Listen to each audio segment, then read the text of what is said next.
So I wanted to talk about something that sorry, um Miss Hassan has brought up. A It's not directly about loot boxes per se, but it is an issue. Well, not really an issue, but it is a topic that is brought up from loot boxes.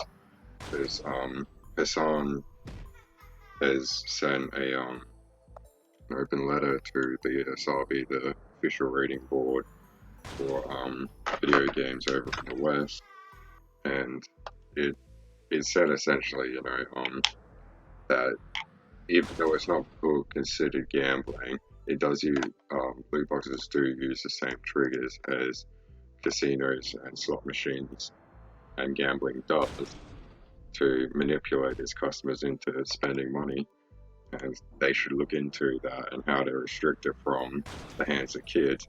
And they did, and it was done in open letter in what I'd refer to as best case scenario, how they don't really address it, because I want to focus on what the letter could propose, because as I said before, actually I didn't talk about it because the video immediately after I made the last discussion video, I I saw an upload for Trump talking publicly about video game violence, and then there was a taxation on video game violence, anything rated above M, which doesn't even include violent video games, ironically enough. Even though that's all about the ESRB, I'm not going to be talking about that. I already made the video, even though it wasn't done in best quality. I want to talk about. I see two different case scenarios for how the industry may change going forward, or how this might affect things.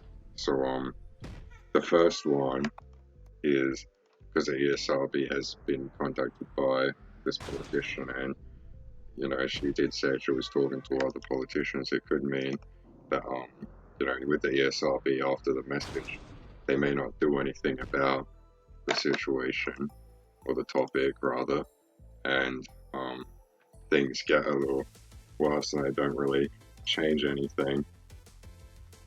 And so the government may step in to give themselves a little watchdog organization, because the ESRB is all done through the gaming industry itself, not by the government. It was actually made specifically so they wouldn't have to deal with the government. So the government may put up a watchdog organization to do what the ESRB is essentially meant to do, rate things accordingly.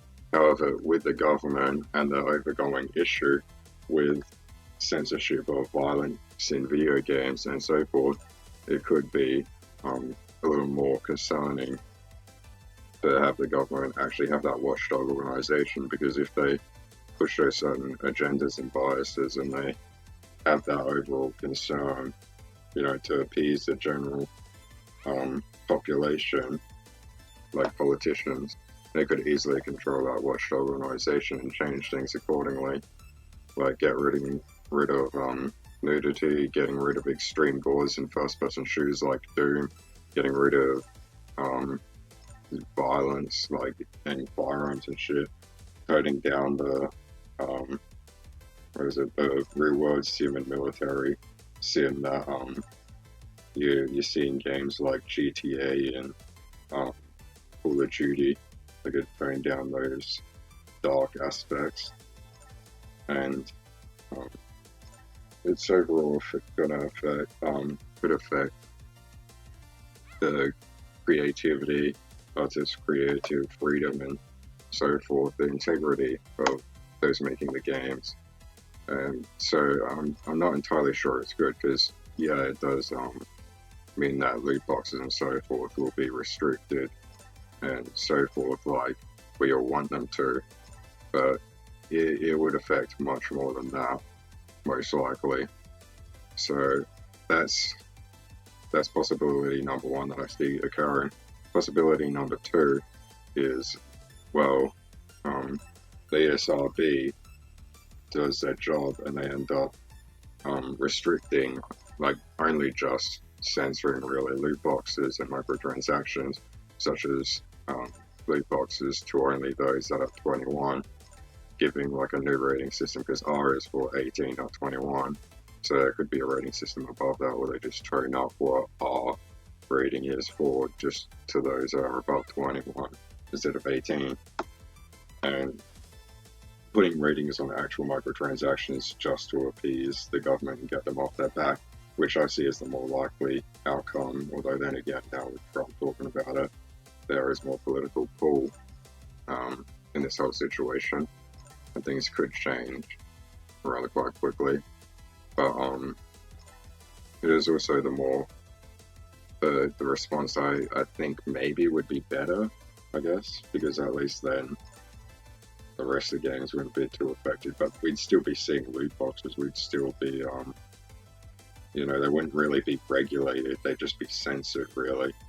Like, you wouldn't see, like how we talked about the padding, in Call of Duty World War II, that sort of manipulation tactics could still be present, because they don't have to post a drop rates or anything. There's no real actual regulation to it. So there would still be that constant concern of manipulating the customers